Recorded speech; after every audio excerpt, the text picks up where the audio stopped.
maaliif ta'e barabaata dhalli namaa utuma deemuu harca'a beekamsa kee yoo nurraa kaafte maal ta'a harka keenya bal'ifannee araara siin jechaa jirra iji kee nu na millatu yaa gooftaa Yesuus waaqarraa. Barri keenya maaliif ta'ee barabaata barri keenya maaliif ta'ee barabaata dhalli namaa utuma deemuu harca'a beekamsa kee yoo nurraa kaafte maal ta'a harka keenya bal'ifannee araara siin jechaa jirra iji kee nu na millatu yaa gooftaa Yesuus waaqarraa. Harka keenya bal'ifannee araara siin jechaa jirra iji kee nu na millatu yaa gooftaa Yesuus waaqarraa.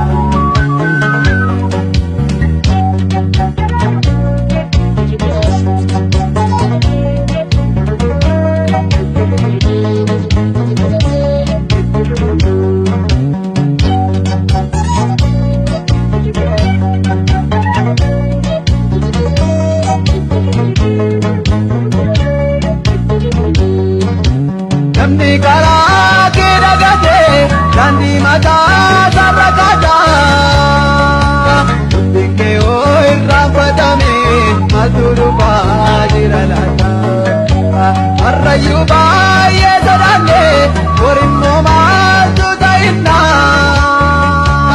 utuma akkaasitti jirru yooti mul'atte maal jennaa. Barri keenya maaliif ta'ee barabaata barri keenya maaliif ta'ee barabaata dhalli namaa utuma deemuu harca'a beekamsa kee yoo nurraa kaafte maal ta'a harka keenya bal'ifannee araara siin jechaa jirra iji kee nu na millatu yaa gooftaa Yesuus waaqarraa. Harka keenya bal'ifannee araara siin jechaa jirra iji kee nu na millatu yaa gooftaa Yesuus waaqarraa.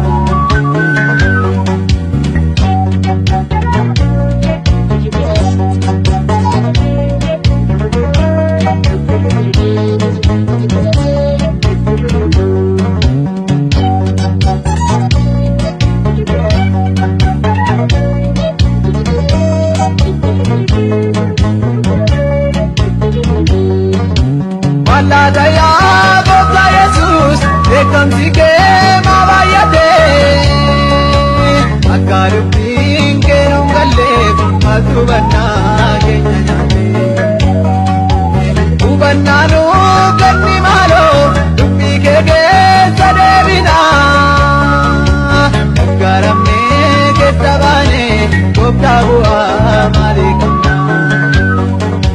Barri keenya maaliif ta'ee barabaata barri keenya maaliif ta'ee barabaata dhalli namaa. Nagaya Rabbi abbaa keenyaa kan gooftaa keenyaaf fayyisaa keenyaa Yesuus Kiristoosiin isiniif dhiyeessaa akkam jirtan jaalatamoo saba Waaqayyoo lafa garagaraa teessanii sagantaa televezyiinii OMN darbaa jiru barsiisa sagantaa dubbii Waaqayyoo ganama kanaa dhaggeeffachaa jirtan. Ani hojjetaa wangeelaa Abdusalaam Rudwaaniin jedhama. Yeroo kana eegalee dubbii Waaqayyoo yeroo gabaabaa nuuf kennametti walii wajjin ilaalla. Egaa jaalatamuuf kabajamoo obboloota kiyya. Arraan tana walii wajjin dubbii Rabbii gooytichaa Waaqayyo mootii jiraataa bara baraa akka barannuuf carraa argachuu kiyyatti guddaa gammadaa. Sagalee yookaan taan qawlii Rabbii jiraataa keessaa iddoo tokko dubbiseetiin gara barumsa keenya guyyaa kanaatti dabarra. Kitaabni qulqulluun Wangeela Maatiyos boqonnaa 16 lakkoofsa 13 kaasee dubbii akkana jedhu qaba. Innis Yesuus gara naannaa mandara Qiisaariyaa Filiiphoos yommuu dhaqe namoonni ilma namaatiin eenyu jedhu jedhee barattoota isaa gaafate. Isaan yommus deebisanii kaan inni Yohaannis cuuphaadha jedhu, kaan inni Eeliyaasi siin jedhu, inni Ermiyaas yookiis raajota keessaa tokko jedhan. Yesus immoo isin eenyu anaan jettu jedhee isaan gaafate. Simoon Phexros deebisee ati Masiihicha ilma Waaqayyoo jiraataati jedhe. Kana irratti Yesus deebisee yaa Simoon ilma Yoonaa ati kan ayyaanoomteedha. Kana abbaa koo isa Waaqa irra jiruutu sitti mul'ise malee yaadni namaa foonii sitti hin mul'ifne jeen. Anis sittiin hima akkuma Phexros jechuun dhagaa jechuu ta'e ati dhagaadha. Anis dhagaa hin sochoone kana irratti waldaa koo nan ijaara. Gooftummaan du'aas mootummaa waldichaa irratti humna hin godhatu hin mo'us. Baraa hamma baraatti mootummaa Waaqaa siif nan kenna. Wannumti ati lafa irratti hiite Waaqa irratti hidhamaa in ta'a. Wannumti ati lafa irratti hiikte immoo Waaqa irratti hiikamaa in ta'a jedhe. Yommus Masiihicha ta'uu isaa nam tokkotti illee akka hin himne isaan abboome. Ameen. Akka nu barsiisuuf waa'ee biyya keenyaatiifis gabaabsinee dursinee Rabbii walii wajjin kadhanna. Yaa Rabbii abbaa keenyaa fi mootii keenya dhugaadhaa taate ardii fi arshii irratti lafaaf sama keessa wanni jiru hundinuu siif qofa kan bitamu mootii hundumaa caaltee barabaraan jiraattu maqaan kee barabaraan kan galateeffame haa ta'u. Si malee mootiin biraan jiru fayyisaan dhala namaa si malee kan jirre Kiristoos Yesuus gooftaa uumaa hundumaa kan taate ganama kanas si galateeffannaa galanni fi ulfinni siif haa ta'u.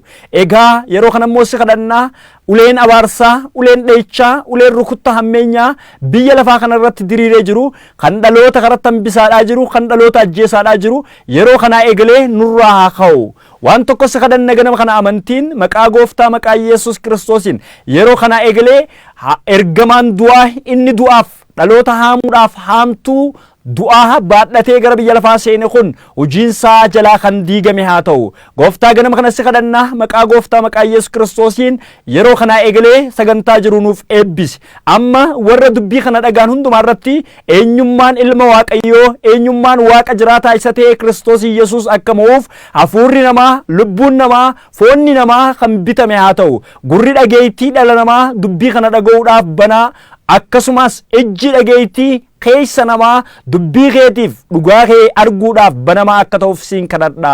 Yeroo kana booda qabnu nuuf eebbisi maqaa gooftaa Yesuusiin. Ameen.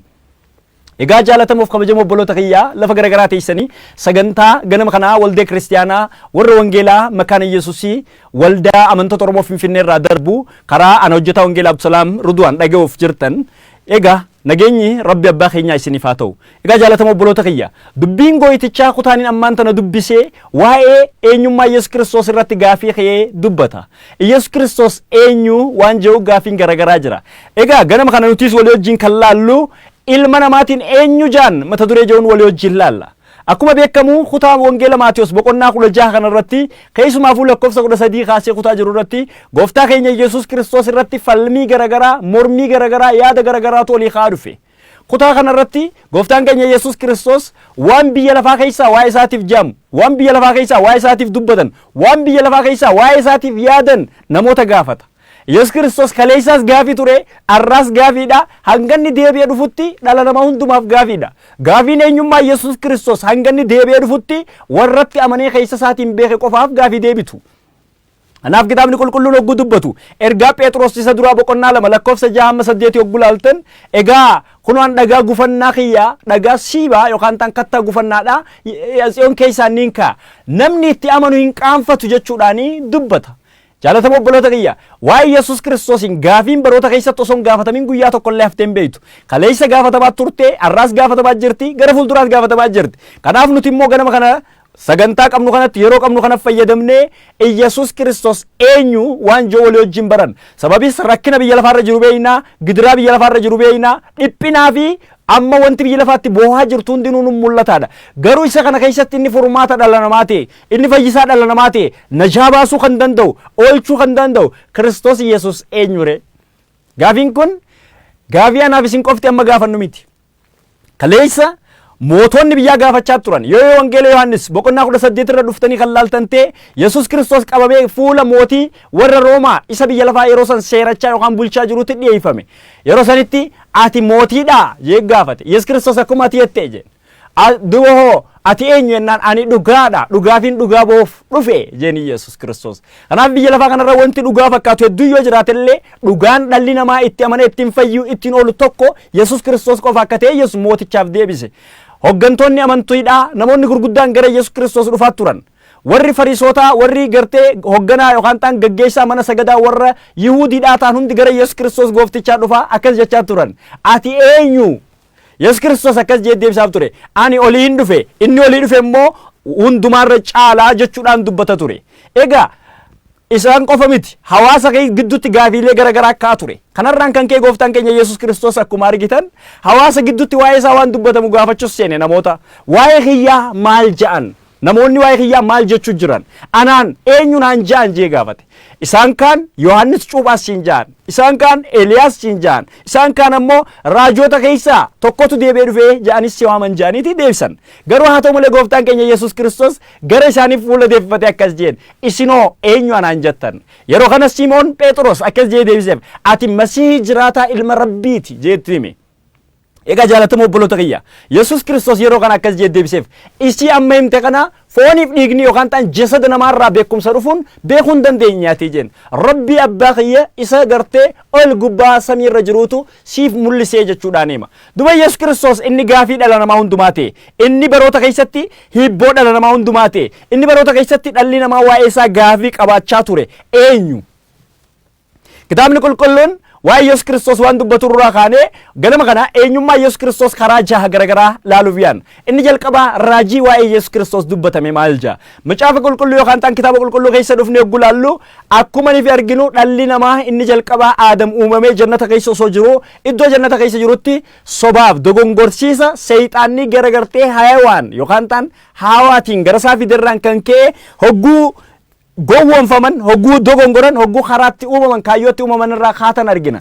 Garuu yeroo kanatti rabbii gooytaan gabbu'ee seera uumamaa boqonnaa 3 lakkoofsa 15 irratti murtii tokko dabarse. Inni dubartii irraa dhalatu mataa keessi cafaqa atis komee miila isaa iddita jee dubbate. Kanaaf Yesuus Kiristoos waa'eensaa jalqaba raajiidhaan dubbatamuu ka'ee galee kufaatii dhala namaatiin wal qabsiisee dhalli namaa ni kufe karaa ittiin ka'u akka ta'e karaa warri bade ittiin deebi'u akka ta'etti dhiyeeffame.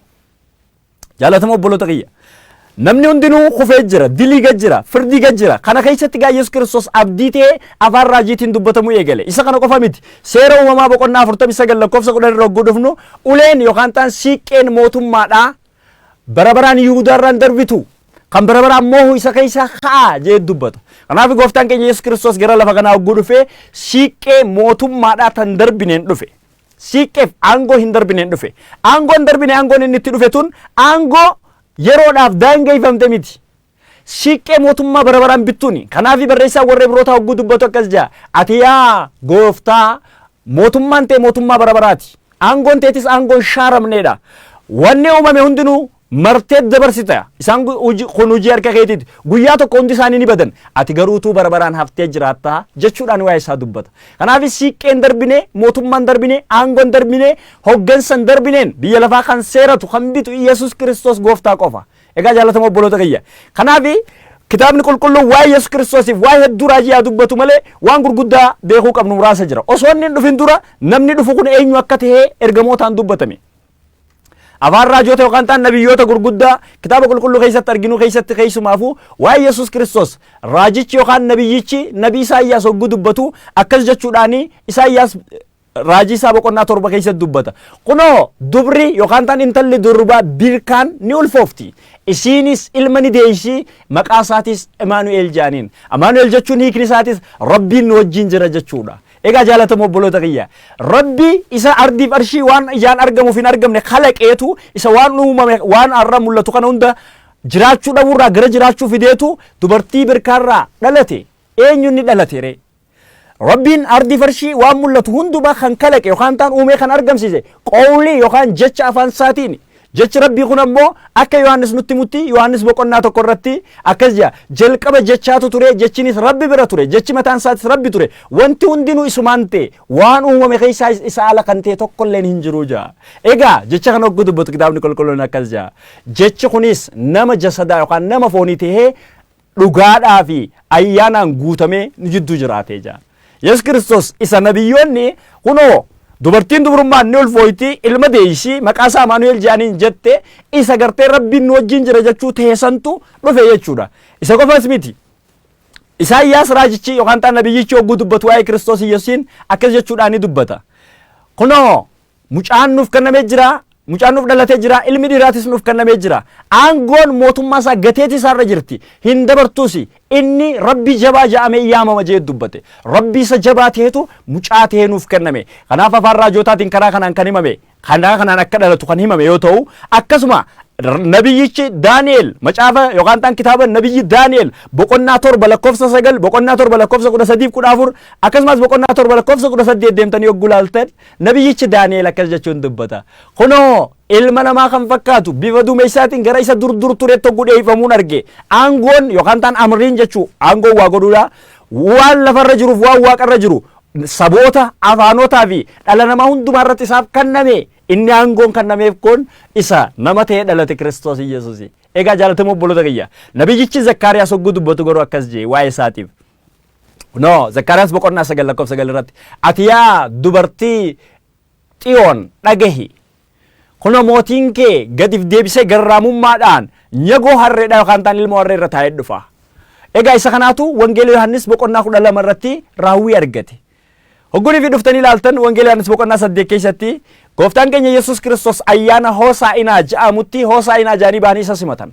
Baala muka meexxiidhaa isaaf bal'isaa fuuldura isaa deemaa waan rabbii gooyticha qofaaf godhuun isaaniif ayyamame inni ati gooyticha jechaadha itti dhugaa bahaa isa simatan ture. Kanaaf nyagoo harree irra taa'ee gara Yerusaalem ulfinaan seene dubbii afaan nabiyyootaa raawwachiisuudhaaf. Egaa jaalatamoo obboloota kiyya nabiyyoonni akka nutti himanitti Isaayyaas 53 irratti Yesuus Kiristoos inni dhufu kun isa bifa namaatiin mul'atu rabbi akka ta'ee fi isa dilii yookaan ta'an gartee balleessaa dhala namaa hundumaa ofirra baadhatee dhala namaa hundumaa dilii yookaan cubburraa bilisa godhuu danda'u mootii bara baraan jiraatu akka ta'e nabii Isaayyaas nu hima. Isaayyaas 53 guutummaa dubbisa.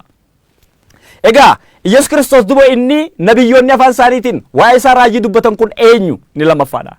Inni raajoonni dubbatan eenyu Yesuus Kiristoos rabbummaa guutuu yookaan ta'an waaqummaa guutuuf keessa qabatee namummaa guutuu wajjin kan dhufe rabbii dhugaadhaa waaqa dhugaadhaatii fi nama dhugaati. Namummaa dhugaa waaqummaa dhugaaf keessaa isa qabu Yesuus Kiristoostu fooniin mul'ate garana dhufe. Kanaaf kitaabni qulqulluun waa'ee waaqummaa isaa hogguu himatu himu inni uumaa fi argamsiisaa waa hundumaa akka ta'e dubbata. Kanaafis uumamni hundinuu hojii harka keetiiti ati isaan martee dabarsitaa jaa barreessaan ergaa warra Ibroota boqonnaa 1 irratti. Jaalatamoo obboloota kiyya Yesuus Kiristoos hogguu waaqummaa isaa yaannuuf dubbannu sababa wantoota godhannu hedduu qabna. Inni jalqaba uumama hundumaa dura turuusaa Yohaannis boqonnaa 1 irratti akka nutti himetti jalqaba jecha yookaan ta'an sagaleetu ture isa jiru. Kanaaf sagalicha isa jalqaba tureetu Yesuus Kiristoos. Kanaaf uumamni osoo hin jirre jiraachuun aangoof amrii ga'umsa rabbummaa qofa. Isa qofas miti wantoonni hundinuu kan kalaqaman karaa isaati. Qolaasiyaas boqonnaa 1 lakkoofsa 17 irratti dubbii Waaqayyoo akkas jettee dubbatti. Egaa wanti hundinuu isumaafis uumaman yookaan kalaqaman. Kanaaf isaan wanni uumamin hin jiru. Isaan wanni kalaqamin hin jiru. Isa qofas miti maas sustainer yookaan ta'an itti fufsiisaa uumama jiru kanaati. Uumamni irra jiru wal qabatee wal ijaarratee bifa dhaabbataa ta'een itti fufuu kan danda'u isaani. Kanaaf barreessaa warra Ibroota boqonnaa 1 lakkoofsa 3 irratti hogguu dubbatu akkas jaa. Egaa inni dubbii isa amrii qabeessa yookaan ta'an aangoo qabeessaan uumama hundumaa baatee jira jaa. Uumamni irra jiru kun lafti kun amma dhandaarraa irra teessuun qabdu irraa jala yookaan dhandaarraa yookaan sunsuma irra teessuun qabdu. Lafa kana jala sunsumni tokkollee sadii hin jiru dhandaarraan hin jiru. Lafa kana jala samii kana jala utubaan hin jiru. Samii utubaan jala hin jirre dubbii afaan isaatiin samiin akka teessu godhee aangoo qabeessummaa dubbii isaatiin kan mul'isu Kiristoos Yesuus gooftaa qofa akka ta'e argina. Egaa isaan qofa miti revealer of God yookaan ta'an rabbiin guutummaan kan itti of mul'iseedha. Kanaaf barreessaa warra wangeela Yohaannis hogguu dubbatu akkas jaa. Wangeela Yohaannis boqonnaa 1 lakkoofsa 18 irratti namni rabbii ijaan arke tokkollee hin jiru garuutu inni bobaa isaa keessa ture ilmi isaa isa nuuf seeneesse yookaan ta'an isa nuuf mul'isee jaa. Kanaaf karaa rabbiin itti argineen. Kanaaf egaa rabbii muuseedhaan namni ijaan arkee jiraachuu hin danda'u. Namni ijaan arkee lubbuun jiraachuu hin danda'u jeetu bifa arkinee jiraachuu dandeenyuun nama foonii tahee nama jasadaa ta'een jidduu jiraate. Innis ni'imaansaa yookaan ta'an ayyaanni isaa dhugummaan gooftummaa isaa karaa isaan nu mul'ate. Isa qofas miti egaa ilma Waaqayyoo yookaan ta'an ilma rabbii jaamee yaamamuudhaan rabbummaa isaa mirkaneesse. Ilma rabbiin jennuun Yesuus Kiristoos eenyu? Inni isa uumama hundumaa dura rabbii wajjin ture, rabbummaa keessa ture, rabbummaa guutuu qabu garuu fooniin mul'achuudhaan qaama sadeen yookaan ta'an sadummaa rabbii keessa tokko ta'uudhaan isa mul'ate ta'uudhaan argina. Egaa waan hedduu ragaaf dhiyeessuu dandeenya. Isa qofa miti. Yesus Kiristoos nama guutuudhaas yookaan ta'an nama dhugaatiis. Yesus Kiristoosiin gara namummaa isaa isa dhugaa guutuu ogguu dhufnee ilaallu maaliif nama jennu ogguu inni fudhannee kan ilaallu ta'e akkaataa hidda dhalootaa qabaachuunsaa nama akka jennu nu godha. Kanaaf rabbummaa guutuuf keessaa kan qabu hidda dhaloota namaarraa kan dhalate. Kanaaf hidda dhaloota jiinoloojii isaa yookaan ta'an dhaloota sanyii azara isaa ogguu lakkoofnu Maatiyos ogguu dubbatu akkas jedha. Kunoo kanatti aanee kan jiru seenaa hidda dhaloota abaabuu Yesus Kiristoos isa sanyii Daawit, sanyii Abrahaam ta'eeti jira. Daawit jechuun aangoo qabeessummaadhaan rabbiin mootummaan dabarre bara baraan jiraattuun si muude isa jeeni. Abrahaam jechuun karaa keetiin dhala namaa eebbisa jee eebbi dhala namaa hundi karaa isaa qofa akka ajajamuuf rabbiin katti hime eebbifamaa eebba dhala namaa ta'e. Kanaaf Yesus Kiristoos aangoo mootummaatii fi aangoo dhala namaa eebbisuuf fiixaan baasuuf akka dhufe. Aangoon mootummaa Daawit fiixaan kan baate isaan nama isa ta'e Yesuusiin. Aangoon eebba Abrahaam fiixaan kan baate Yesus Kiristoos isa nama ta'e. Kanaaf kitaabni qulqulluun Galaatiyaa irratti oggolutti immoo eebbiti Abrahaam karaa Kiristoos Yesuus nu hundumaaf ija. Isa qofas miti. Mul'ata Yohaannis irra dhufnee gulaallu gooftaan keenya Yesus Kiristoos akkas jedhe. Ani bantuu yookaan ta'an maftaa jannataa fi iddoo lafa jalaatiin harkaa qaba. Ani isa bantuu Daawit harka keessaa qabuudha. Waan hin banne namni cufu hin jiru. Waan hin cufe namni banu hin jiru jechuun dubbate. Galanni Yesus Kiristoos rabbii keenyaaf haa ta'u. Egaa jaalatamoo obboloota kiyya. Yesus Kiristoosiin eenyummaa isaa kana fakkaata. Isa qofas miti. Yesus Kiristoosiin ogguu yaadnu waa'ee aangoo isaa yaaduu qabna. Aangoon Yesus Kiristoos maali? Yeroo hedduu falmiin alaa fi keessaa kaatu Yesus Kiristoos nabiyyiidhaan nama rabbii waan garagaraa waan jiru. Garuu Yesus Kiristoos eenyu? Eeyyan Yesus Kiristoos nabiyyiidha. Yesus Kiristoos rabbi. Yesus Kiristoos inni ilma namaa isa ta'ee mul'ate rabbii jiraataadha.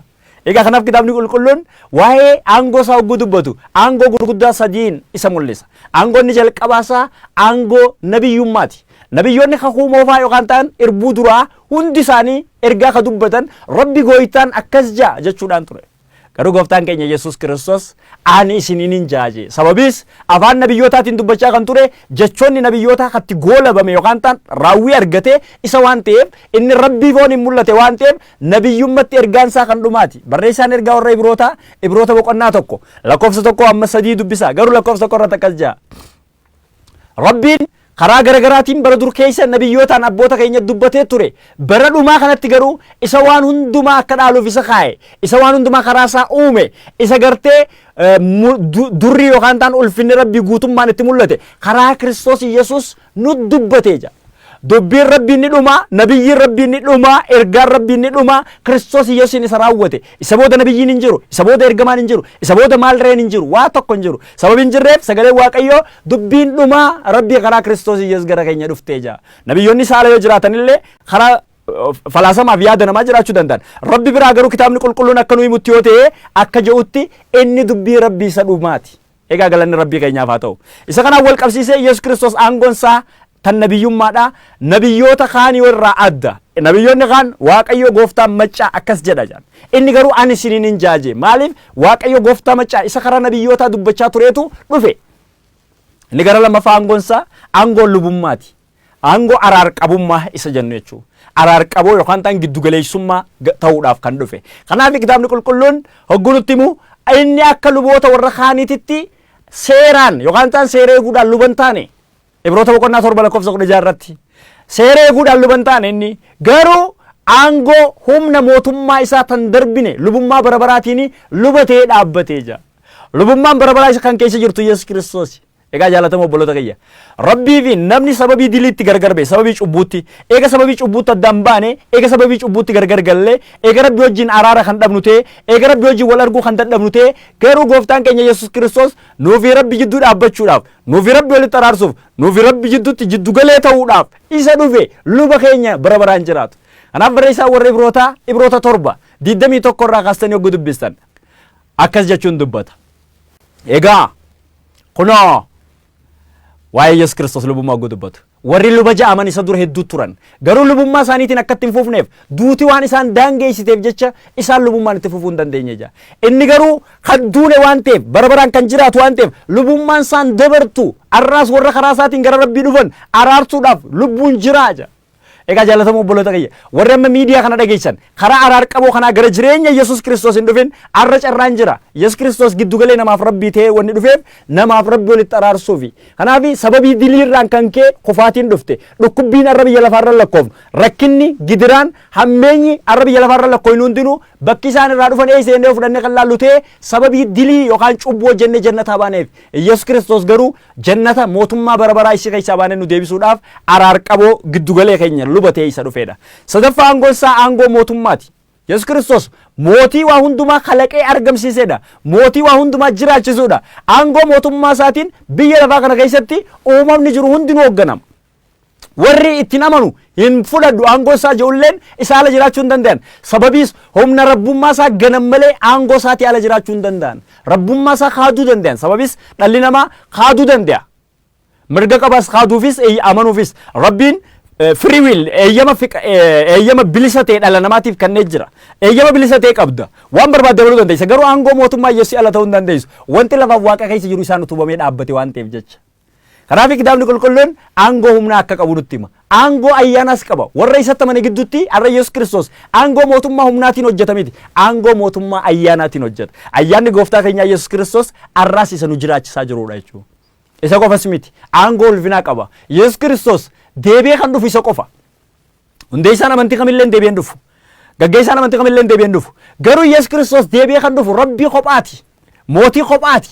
Mootiin isa malee hin jiru. Kanaaf Yesuus Kiristoos hogguu deebi'ee dhufutti waan hedduu ta'a. Uumamni irra jiru kun laftinii fi samiin irra jirtu kun ni dabran akka seelanaan maramanii guyyaa tokko baduuf jiran inni garuu mootummaan banne bara baraan jiraattu keessa nu galcha. Kanaaf barreessaa warra maali mul'ata Yohaannis boqonnaa 21 irratti barreessichi akkas jedhu dubbata. Laftinii fi samiin jalqabaa kun maramanii hogguu dabranii arge. Yerusaalem haareyni yookaan ta'an magaalaan samiirraa akka dubartii dhiirsa yookaan ta'an Misroosiitiif kukkuulamteetti kuulamtee hogguu gabbuutuun argee jira. Egaa achi keessatti dunkaanni rabbi yookaan ta'an godoon buufata isaa nama gidduu ta'a. Namoonnis warri amanan jechuun isaa wajjin jiraatan. Innis isaan gidduu jiraatin rabbi isaanii ta'a. Isaanis saba isaa ta'anii jira. Kanaaf mootummaa ulfinaa aangoon darbineen Yesuus Kiristoos dhufaa jira. Jaalatamoo obboloota kiyya. Deebi'ee kan dhufu Yesuus Kiristoos waan ta'eef inni immoo turu ni dhufa. Egaa mootummaa isaa yaaduu qabna waa'ee aangoo isaa hogguu yaadnu inni gara biraa. Egaa kana bira dabree waa'ee Yesuus Kiristoos hogguu yaadnu inni yaaduu qabnu Kiristoos Yesuusitti amanuudhaan dura akka nama tokkootitti aangoo isaa qofa irratti kan daangeffamnu osoo hin ta'in maali wanni Yesuus Kiristoositti amanuudhaan argannu. Har'a biyyi lafaa dhukkubaan rakkinaan gidira siyaasaatiin balleeffama dinagdeetiin wanti hundinuu mancaatee burkutaa yookaan ta'an daadarkaawaa jirti. Addunyaa daadarkaawaa jirtu keessatti Yesuus Kiristoositti amanuudhaan maal arganna ree nuti? Yesuus Kiristoositti hogguu amannu maaltu nuuf ta'a? Kitaabni qulqulluun waan gurguddaa sadii aangoo Yesuus Kiristoositti amanuu keessaa argannu nuyi. Inni jalqaba ilmaan rabbii taana. Kanaaf kitaabni qulqulluun hogguu dubbatu wangeelii Yohaannis boqonnaa 11 boqonnaa 1 lakkoofsa 14 irra deemnee hogguu laallu akkas jechuudhaan dubbata. Inni gara warra kan isaa ta'ee dhufe isaanis isan simanne. Warra isa simataniif hanga maqaa isaatitti amanan hundumaafis ilmaan rabbii akka ta'aniif jecha aangoo isaaniif kenne yookaan ta'an amrii isaaniif kennee jira. Jaalatamoo obboloota kiyya. Aangoon ilma rabbii ta'uudha Yesuus Kiristoosiin malee hin argamu. Addunyaa kana keessatti namni Yesuus Kiristoositti amanu qofti jecha jechuu danda'u afurii jira. Innis tokkoffaa ani ilma rabbiiti jechuu kan danda'u. Amantiin hedduun jiraachuu danda'a. Ani ilma rabbiiti jechuun garuu utuu hin danda'amu ta'uu danda'a. Kiristoos Yesuusin amanuun garuu jalqaba aangoon si gonfachiistu waan biraa miti. Aangoo ilma rabbii ta'uuti. Kitaabni qulqulluun kanaafi abbaa jennee akka isa yaammannuuf hafuura ilmummaa hafuura ilma isaa kan Kiristoos Yesuus nu keessa dhangalaase. Arra hogguu rabbi kadhannu nuti yaa abbaa jenna. Sababii abbaa jennuuf aangoon kun aangoo Kiristoos Yesuusitti amanuun argamu qofa. Egaa jaalatamoo obboloota kiyya. Aangoo kanaan wal qabsiisee inni gara biraa dhiifamuu cubbuuti. Kiristoos Yesuusitti hogguu amanuu namni dhiifamuu cubbuu argata. Gooftaan keenya fayyisaan keenya Yesuus Kiristoos gara lafa kanaa hogguu dhufu dhiifamuu cubbuu dhala namaa kan nuuf dhufe. Dilii namaatiif du'uuf dhufe. Kanaaf barreessaan ergaa warra Room boqonnaa 4 lakkoofsa 23-24 hogguu laallu akkas jedhu dubbata. Yesuus Kiristoos dilii teenyaaf jecha du'e. Inninis nuun qajeellota yookaan ta'an leeymoo nu taasisuudhaa fi rabbi dura warra fudhatama qaban nu taasisuu fi warra du'an gidduudhaa ka'ee jira. Jaalatamoo obboloota kiyya. Diliin teessan isiniif dhiifamuu kan dandeessu. Cubbuun keessan isiniif dhiifamuu kan danda'u. Kiristoos Yesuus fayyisaa dhala namaatti amanuun qofa. Bakka garaagaraa teessanii TV kana laalaa kan jirtan. Jaalatamoo obboloota kiyya. Gara dhiifamuu cubbuu kanaan namaaf irra. dhukkuba gurguddaa sadii dhalli namaatti fayyuu hin dandeenye biyya lafaa keessa jira. Inni jalqabaa dhukkuba dilii jedhamu. Diliin qofaatii dhala namaatiin wal qabsiisee dilii yookaan cubbuun qofaatii dhala namaatiin wal qabsiisee dhala namaa hundumaa irratti moo'ee kan jiru. Kanaaf barreessaa warra Room maal jedhu nutti hima? Egaa hundinuu dilii yookaan cubbuu hojjetanii jiran. Ulfinni rabbiitis isaanitti irratee jira. Inni gara biraa dhukkubni hamaan dhalli namaa mo'achuu hin dandeenye shayxaana isa jedhamu. Biyya lafaa kana keessatti namni shayxaanaan unkuramee, shayxaanaan gabroomee, shayxaanaan hidhamee jiraata. Garuu biyya namni shayxaanaan itti hidhamee jiraatu keessatti shayxaanarraa bilisa ta'uun kan danda'amu karaa Kiristoos Yesuus na jabaasaa dhala namaati. Inni sadaffaadhaa wanti namni mo'achuu hin dandeenye du'a jedhama. Har'a addunyaa kanarra kooroonaa sababaa godhatanii maalis sababaa godhatanii wanni namni boo'aa jiruuf du'a sodaadha. Garuu dubbiin yookaan ta'an qooyilichi rabbii jiraataadha. Maal jennu hima warra isatti amanerra duuti hin jirtu jedha. Kanaaf barreessaan ergaa warra Qolaasiyaas boqonnaa 3 irratti akkas jennutti hima. Egaa Kiristoos Yesuus wajjin warra du'an gidduu eega kaafamtanii waan ol gara mirgaa abbaa taa'ee jiru yaada. Jireenya keessan Kiristoos Yesuus wajjin rabbi keessa dhokfamee jira. Duuti hin jiru. Kanaaf barreessaa warra Qorontos isa duraa boqonnaa 15 irratti yaa du'a meerre irfiin yookaan ta'an harfiin kee jira. Harfi jechuun humni isiin itti nama waraantu. Yaa Si'ool meerre moo'ichi kee yookaan ta'an milkaa'inni kee jira. Si'ool yookaan ta'an duuniif awwaalli aangoo dhabanii jiran. Kiristoos Yesuusitti amanutti foon kana keessaa bahuun ni jiraata ta'a. Foon kana keessaa yoo baane garuu bakka jireenya keenyaa isa dhugaa foon harka namaatiin hin hojjetamin, foon lafarraa hin ta'in, foon hin tortorre, foon hin banne, foon ulfinni isaa gad deebi'aa hin deemne, foon du'aa hin deemne, foon bara baraan jiraatu keessa galla. Egaa warra kana dhagaa jirtan foon akkam akka uffachuuf jirru baruu barbaannaan Qorontos 2 boqonnaa 5 dubbisa. Qorontos 2 boqonnaa 5 irratti dubbii Waaqayyo akkas jedha. Amma hanga jasada yookaan foon kana keessa jirru Rabbirraa fagaannee aadumee yookaan ciniinsuu guddaan jirraa jira. Garuu isa harka namaatiin hin hojjetamin Rabbi bira jiru foon keenya isa dhugaa san uffachuudhaaf ni dhimmina yookaan ni hawwinaa jira. Hawwii guddaa jira jechuudha. Egaa jaallatamoo obboloota kiyya. Aangoon kun sadeen Kiristoos Yesuusitti amanuun qofa kan namaaf kennaman. Waan sadeen biyyi lafaatti mo'aman kana mo'achuun kan ittiin danda'amu Seyxaana dilii yookaan cubbuu fi du'a mo'achuun kan danda'amu Kiristoos Yesuusiin. Inni gara biraa Kiristoos Yesuusiin maal arganne? Waan arganne sadaffaa oguu dubbannu. Wabii jireenya bara baraa arganne. Jannata seenuudhaaf wabii guutuu mirkaneeffanne. Karaa bakka itti deemnu beeknerraa bakka itti beeknu karaa itti deemnu deebine Kiristoos Yesuus amanuudhaan. Kiristoos Yesuus amanuun ala karaan jiru hedduu ta'uu danda'a. Mirga abbaati waan barbaade namni hordofuun. Garuu dubbiin gooyiticha akka jettutti kunoo rabbiin hanga tokkicha ilma isaa kennuufitti biyya lafaa akkasumaan jaallate. Namni isatti amanu hundinuu jireenya bara baraa qabaataa jira. Namni isatti hin amanne karaa mataasaa yaalii godhee jireenya bara baraa argatan jiru. Kanaaf egaa kitaabni qulqulluun hoggunu himu jireenya bara baraa Kiristoos Yesuusitti amanuu keessa jira. Warra Kiristoositti amananitti amma firdiin faradamtu hin jirtu jira. Yookaan ta'an murtiin irra dabartu hin jirtu jira. Ceephoon irra hin jirtu. Maaliif inni seera hafuuraa isaatiin seera cubbuudhaa kan biyya lafaa jalaa bilisa isaan baasee jira waan ta'eef. Egaa jaallatamoo obboloota kiyya. Duba Yesuus inni gara biraa ilaaluu qabnu Yesuus Kiristoos eenyu mata duree jiru jalatti waa'ee deebi'ee dhufuu isaa kaasuu qabna. Yesuus Kiristoos deebi'ee dhufa. Har'a biyya lafaa kana keessa amantii hedduu jira. Hoggantoonni hundeessitoonni amantii hedduudha deebi'anii dhufan. Inni deebi'ee dhufu tokko qofa. Innis ilma rabbii jiraataa isa ta'e Kiristoos Yesuus. Jaallatamoo obboloota kiyya. Kiristoos duboo akkamitti dhufa? Waa'ee dhufuu Yesuus Kiristoos wantoota kaasuu qabnu muraasa. Takkaffaa maaliif deebi'ee dhufa Yesuus? Maaliif akka dhufu kaasuun nurra jira? Inni dhufuuf inni jalqabaa warra isatti amanu fudhachuuf dhufa. Kanaaf kitaabni qulqulluun maal jedha? Maatiyos 24 lakkoofsa 31 irratti hogguu dubbatu. Inni ergamoota isaa Waaqa irraa sagalee malakataa guddaa wajjin in ergaa. Isaan immoo warra Waaqayyoof foo'aman qixaa arfanii andaara bantii Waaqaa gara tokko hamma gara isa kaanittis walitti ni qaban jira. Yesuus Kiristoos deebi'ee dhufuunsaa maaliif dhufa gannu? Inni jalqaba warra isatti amanu fudhachuuf dhufa. Yesuus Kiristoos dhala namaatti firdii godhuun dura waan garagaraa raawwachuu dura jalqaba inni dhufuuf warra isatti amane fudhachuuf dhufa. Kanaaf ergamoota isaa ergee malaayikoota isaa ergee warra isatti amanan handaara hanga handaaraa qarqara hanga qarqara lafaatitti warra jiran walis sassaaban walit qaban saniif dhufa. Inni lammaffaadhaa Kiristoos Yesuus deebi'ee dhufuuf maali yogguu jennee fudhannee kan laallu ta'e egaa maaliif dhufaa kana keessattuu numaatu ilaaluu kan qabnu kan gara biraa maali? Sagalee guddisee nama abboomu sagalee hangafa ergamootaa in dhaga'ama. Malakatni Waaqayyoos in afuufama. Kana hundumaa wajjin gooftaan Waaqa irraa gadi in bu'a. Warri Kiristoositti amananii du'an du'aa in kaafamu jira. Du'aa nu kaasuuf waliin nu qabuuf dhufa. Duboo Yesuus Kiristoos inni dhufuuf maali inni lammaffaadha? Inni jalqabaa Yesuus Kiristoos hogguu dhufu maaliif dhufa isa jedhu jalatti warra isatti amanu fudhachuuf dhufa inni. Inni lammaffaadha firdii kennuuf dhufa. Firdii dhumaa kan kennu isa. Kanaaf kitaabni qulqulluun maal jedha? Ilmi namaa ulfina abbaa isaatiin ergamoota isaa wajjinis dhufuuf jira. Yommus adduma addaan akka hojii isaaniitti gatii isaanii in kennaaf jira. Hogguu deebi'ee dhufu Yesuus Kiristoos dhala namaa lafarra jiru kana hundumaa, uumama lafarra jiru kana hundumaa gatii isaa akka malutti kennaaf. Arra biyya lafaa kana keessa dhalli namaa gatii garaagaraa fudhachaa jira. Garuu gatiin Yesuus Kiristoositti argachuudhaan fudhannu, gatiin Yesuus Kiristoositti amanuudhaan argannu jira. Inni maali? Dhala namaa hundumaa dura Yesuus Kiristoos hogguu dhufu waan tokko godha. Maali? Warra isatti amanee fudhata. Isa booda immoo warra isatti amanne irratti firdii kenna. Isa qofa miti yoom dhufa waan jedhu ilaaluu qabna. Egaa dhufaatiin Yesuus Kiristoos yoomii waan jedhu keessatti inni jalqaba ilaaluu qabnu saba hundumaatti akka dhagahamuuf jecha wangeelli mootummaa Rabbii kun uumama hundumaatti handaara hanga handaaraatti lallabamuutu irra jira. Garuu namni hundi wangeelatti amanuu qaban jedhu sagalee Waaqayyoo. Namni hundi wangeela dhaga'uu qaba.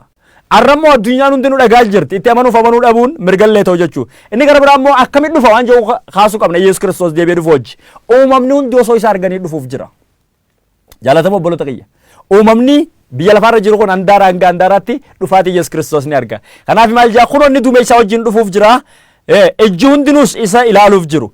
Warri isa waraananis immoo isa arguuf jiru.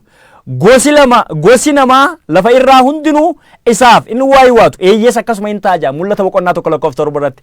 Egaa jaalatamoo obboloota kiyya uumamni hundi osoo argu ergamoota kumaatamaan marfamee akka hangaasuun bahamma lixaatti futti Yesuus Kiristoos ifa guddaan ni dhufa. Abdiin keenya ni dhufa. Biyya lafaa isii irra unkuramaa jirtu, raafamaa jirtu, badaa jirtu miti abdiin keenya. Yesuus Kiristoos isa dhufu. Egaa du'a eega kana ta'e Yesuus Kiristoos hogguun ni dhufu nuti hoo maal arganna? Isa kana kaasuun nurra jira. Maal taana? Isa jalqabaa. Waan taanu keessatti ulfina gartee hin darbine, ulfina barabaraaf jiraatu darbine ni jalqabaa. Kanaaf kitaabni qulqulluun maal jedha? Yeroo sanitti nutis ulfina gara ulfinaatti jijjiiramnaa jira. Gara keessumaafuu Qorontoo isa lammaffaadhaa boqonnaa 3 lakkoofsa 18 hogguu deemne ilaallu dubbii Waaqayyoo akkas jedha. Nutis ulfina gara ulfinaa jijjiiramuuf jirraa jira. Akkasumas Kiristoos inni jireenya keenya nuuf ta'e yommuu mul'atu sanitti isinis isa wajjin ulfinaan mul'achuuf jirtan jechuudhaani Qolaasiyaas boqonnaa 3 lakkoofsa 4 irra nu hima. Jaalatamoo obboloota kiyya Yesuus Kiristoos ni dhufa. Biyyi lafaa du'a, Seexaana, cubbuu mo'uu dadhabdee irraa gaditti garboomtee jirti. Dhukkubbiin wanti hundinuu cubbuu jalaa maddee dhufe. Garuu Yesuus Kiristoos isaan kanaa ol nu godhuuf dhufa. Jaalatamoo obboloota kiyya duboo yeroo Yesuus Kiristoos dhufu nuti maal arganna? Waan jiru keessatti inni jalqabaa ni jijjiiramna, ni lammaffaadhaan immoo ol butamna. Waa'ee kanaa dubbadheetiin gara xumuraaf fida akkas jaa. Kana booddee nuyi warri utuu hin du'in hafne immoo isumaa wajjin qilleensa keessatti gooftaa simachuudhaaf duumessa keessa ol hin butamna. Ergasii yeroo hundumaa gooftaa bira hin jiraannaa jaa. Jaalatamoo obboloota kiyya Yesuus Kiristoos inni gaafii dhala namaa hundumaati. Gooftaa uumama hundumaati. Deebi'ee dhufa. Yeroo san nuti har'a osoo lubbuun jirru yoo inni deebi'ee ka dhufu ta'e ulfinaan duumessa wajjin ol butamna. Yooniif immoo nuti warri arran tana jirru kun eega dabarree booda dhalootatti aanu dhufe immoo warra du'an jidduudhaan nutis kaafamnee Yesuus wajjin ulfinaan ol fudhamna. Isinin jaalladha. Garuu waan tokkoon isin hima. Yesuus Kiristoos inni uumamni namaa hundinuu gaafii godhate. Warri isaa wajjin turelleen ati eenyu jee isa gaafatu. Dhaloonni darbeef dhaloonni amma jiru. Dhaloonni dhufuuf jiru hundinuu ati eenyu jee isa gaafatu. Gooftaa jiraataa Rabbii bara baraati. Egaa obboleeyyan kiyya gaafii reefuun tana kaasnee xumuruudhaaf Yesuus Kiristoos eenyunaan jaan jee isa gaafate keessatti akkas jee dubbatee jira. Hogguu tokko Yohaannis cuuphaatu gara Yesuus Kiristoos dhufee akkas jeen. Eeganii fi mana hidhaa seenee booda ati eenyu? Siimoo Masiihichi si boodaan kan dhufe ina jee gaafate. Namuu isa dura lallabaa ture. Garuu gooftaa Yesuus akkas jeen. Namni natti hin gufanne eebbifamaadhaa jee. Har'a addunyaan guutuun gufannaa hamaa keessa jirti. Addunyaan guutuun firdii hamaa keessa jirti. Yesuus Kiristoos malee gaafii dhala namaa kan ta'e jiru. Amantii kamillee namni hordofu gaafiin inni qabu Yesuus irratti. Gaafiin inni qabu lafa irratti miti. Gaafiin inni qabu samii irratti miti. Gaafiin inni qabu jireenya bara baraa irratti miti. Jireenya bara baraa akka dhufu, firdiin bara baraa akka dhuftu amantiileen hedduun ni barsiisti. Gaafii dhala namaa hundumaan ni ta'e Yesuus Kiristoos ulfinaan deebi'ee ni dhufa. Yeroo san warratti amanee ulfinaan ol fudhachuuf warratti namanne immoo firdii bara baraa isaaniif malu kan nuufiif dhufaa jira. Jaalatamoo obboloota kiyya waa'ee dhukkubaaf haala amma jiruutti hojii ol qabsiisee daqiiqaa tokkoof ergaa isinii dabarseen xumura. Egaa Yesuus kana ta'e. Egaa obboleeyyan kiyya biyya lafaa keessa jirra. Amantii qabna nuti. Nama taanee akka amantootaatitti amantii guutuudhaan sodaa malee raafa malee jiraachuu qabna. Garuu immoo nama ta'uu keenyaan biyya lafaa keessa jirra.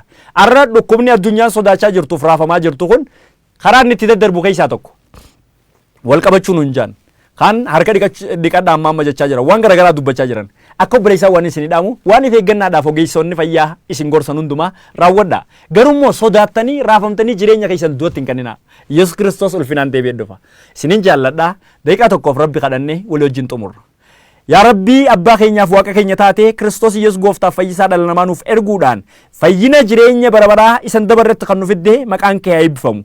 Amma immoo osoo si galateeffannoo waan tokkoon si kadhadhaa sammuun dhala namaa dukkanaan qabamte sammuun dhala namaa dhukkubaan qabamte jireenya gaddeebi'atti qabamtee jirtu yeroo kana eegalee bilisa haa baatu akka dubbiin kee jettu kunoo ulfina durrii rabbummaa Kiristoos Yesuus akkan argineef seeyxaanni mootiin bara seenaa warra Kiristoositti namanne sammuu isaanii jaamse akka dubbiin kee jedhu arra humni sammuu isaanii jaamse mataa isaanii gadhiisee adeemu Kiristoos Yesuus inni ifa jireenyaaf dhugaa dhala namaa ta'e dhala namaa hundumaa irratti taa'ifu jireenya saba kanaa gargaari dhukkuba kanaan qabamanii rakkinaaf dararaa garagaraa keessa kan jiran fayyisi ammas si kadhannaa rakkina siyaasa biyya keenyaa dinagdee biyya keenyaa hawaasummaa biyya keenyaa amantii biyya keenyaa keessa jiru hundumaaf furmaanni olii si biraa nuuf haa dhufu saba hundumaa gargaaruun kan beekamtu gargaaraa dhugaa fayyisaa bara baraa ammaas nu wajjin ta'e egaa yaa Waaqayyo si kadhannaa jireenyaaf yeroo keenya hafe bara keenya hundumaa nuuf eebbisi yeroo kana dubbii kana mana taanii warri dhagaan hundinuu eebbi dubbii kana keessa jiru jireenya isaanii argatu maqaa gooftaa Yesuus Kiristoosiin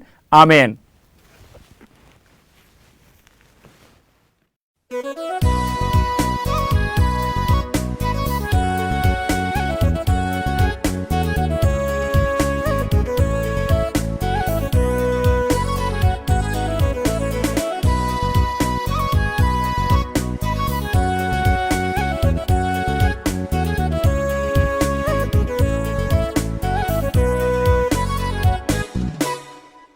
Jaalatu gidirfamu fachuucamu sabakee nuunam bistu harka ormaatti biyya bu'yaanni kee utuu jirtu nu wajjiniin hin taanu biyya normaa nu yaadata guyyaa keetii nuuf laata birmadumaa.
Jaalatu gidirfamu fachuucamu sabakee nuunam bistu harka ormaatti biyya bu'yaanni kee utuu jirtu nu wajjiniin hin taanu biyya normaa nu yaadata guyyaa keetii nuuf laata birmadumaa.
gurraachessuuf seenaa jiraata galmaan ga'u ofii of nyaata galtuu sobaa hedduun hiriire kaabaaf kibbaan eeggee wal gargaare gurraachessuuf seenaa.